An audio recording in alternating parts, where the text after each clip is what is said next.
when it comes down to it, there's a part of you that may even fear success because of change, because there's certainty and comfort in the way things are now. And this is something that is actually very common, the fear of success. And when you first hear that, you're like, how can anyone ever fear success? Like, why would you fear success, and how is that possible? But it's exactly how you describe. You feel a certain way about certain things. Say I have a group of friends which are really bad friends. So now I might feel like these friends are really bad, but I know them and they know me, and I'm comfortable with them and they're comfortable with me, and I'm certain about this and I'm certain about that, and they give me some level of comfort and this and that, but they're really bad and it's not a good situation, all of that. For me, imagine my life with better friends, it might scare me, like not being around these people, because like there's such a big part of my life, even though the other situation is good for me. This is a very real situation, and a lot of people don't realize it, and it's quite subconscious. And this is one of the reasons why people really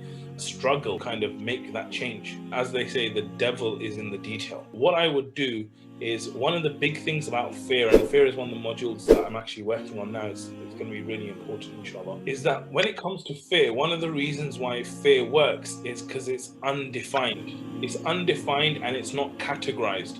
So when fear is undefined and not categorized, it starts to become very powerful. What we need to do is we need to actually define it, and we need to get to know it, and we need to be better with it, rather than just keeping it there as a fear. What I would do is I would start to define, what does success actually look like? And really what we want to do is we want to build a compelling future. Let's kind of delve into that a little bit deeper, right?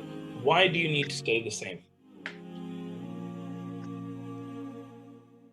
I love these glasses now. They're worth every penny now, because whenever I put them on, you guys know we're talking about paradigms, okay? So tell me which situation, because it sounds like you're talking about a specific example maybe you saw in the past where someone changed, they lost people, and XYZ happened. So you and your brother, you have this amazing relationship, you're really, really close, everything's great.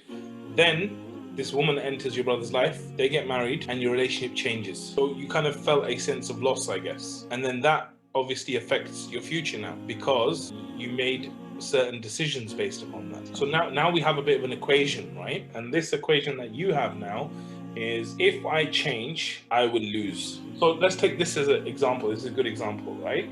Imagine for someone to go from living alone, an independent life themselves, to getting married to another human being and living with that person and all the challenges and emotions and all that stuff that it brings. You have to adapt and change. You have to. If you don't adapt and change, what do you think will happen to your marriage? It will break. It will end. This, and that's just one thing. That's just in that one relationship. I think there's a lot there, right?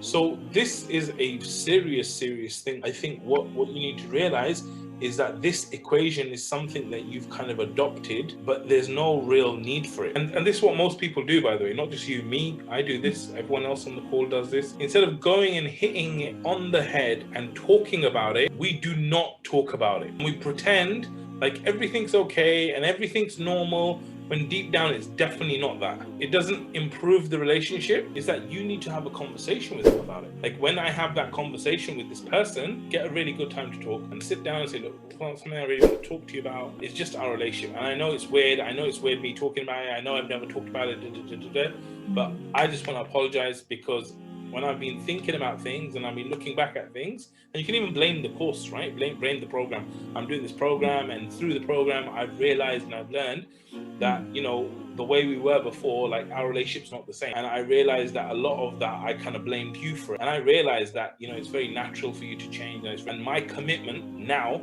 is that I actually want to have a great relationship with you. See where conversation goes from there? The key for you is to be authentic and to focus on your own shortcomings and your own issues. But the truth is, a lot of time when you go to someone and go, look, this is all the things I did to you, I'm really sorry. Most of the time they'll go, it's okay. And you know what I really did was wrong as well. Sometimes that doesn't happen. Sometimes you might be like, yeah, well, how could you possibly think I was wrong and all of that, whatever. The very nature of life is that it's constantly changing. And so what we need to do is we need to adapt to that change. And so part of that adapting with human beings and people is you communicating so that you can adapt your relationship in the best way as well.